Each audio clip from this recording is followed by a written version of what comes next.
Hi friends, ఈరోజైతే మా వినాయకుడిని కదిపేస్తున్నా. గణపతి ఇంట్లో ఉంటే మా ఇల్లు టెంపుల్లా అనిపించింది. ఎప్పుడు కావాలంటే అప్పుడు వచ్చి చూసుకునేదాన్ని.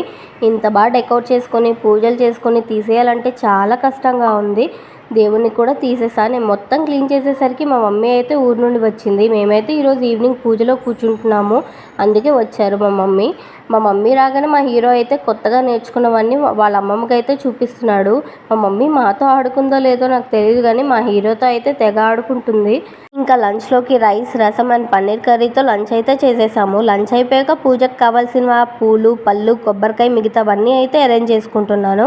ఇంకా కింద డిన్నర్లోకి స్వీట్స్ పంచడానికి స్వీట్స్ కూడా ప్యాక్ చేసుకున్నాము.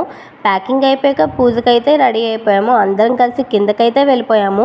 మేము కిందకి రాగానే పంతులు గారు కూడా వచ్చేసారు. అందరూ వచ్చాక పూజ కూడా స్టార్ట్ చేసేసాం. మా పెళ్ళయ్యాక మేమిద్దరం కలిసి చేసిన మొదటి పూజ ఆ విఘ్నేశ్వరుడి పూజ అవ్వడం మాకైతే చాలా హ్యాపీగా ఉంది. ఆ విఘ్నేశ్వరుడి దయతో ఇయర్ మొత్తం ప్రశాంతంగా సాగాలి అని కోరుకుంటూ పూజ అయితే చేసుకున్నాము. మేము ఇక్కడ పూజ చేసుకుంటే మా హీరో అయితే చక్కగా ఆడుకుంటున్నాడు. వాడికి అందరూ ఉంటే చాలు, చక్కగా ఆడుకుంటాడు. పూజ అయిపోయాక హారతి ఇచ్చేసి పెద్దవాళ్ళందరికీ తాంబూలం కూడా ఇచ్చేసి ఆశీర్వాదాలు అయితే తీసుకున్నాను. ఇలా ఏదైనా పూజ చేసుకుంటే మనసు చాలా ప్రశాంతంగా ఉంటుంది కదా. తర్వాత మ్యూజికల్ చైర్ అయితే స్టార్ట్ చేసేసారు. ఒకవైపు టిఫిన్స్ అయితే ప్రిపేర్ చేస్తున్నారు. ఈ గ్యాప్లో ఆంటీస్ అందరూ మ్యూజికల్ చైర్ అయితే ఆడుతున్నారు. 15 మినిట్స్లో గేమ్ అయితే కంప్లీట్ అయిపోయింది.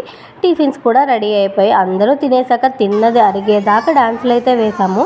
మేము వేసిన డాన్స్ వీడియోస్ అయితే నా నేమ్ కింద అయితే లింక్ ట్యాగ్ చేస్తాను, వెళ్ళి చూసేయండి. అలాగే ఈ వీడియోని లైక్ చేసి మా ఛానల్ని సబ్స్క్రైబ్ చేసుకోండి. Bye friends.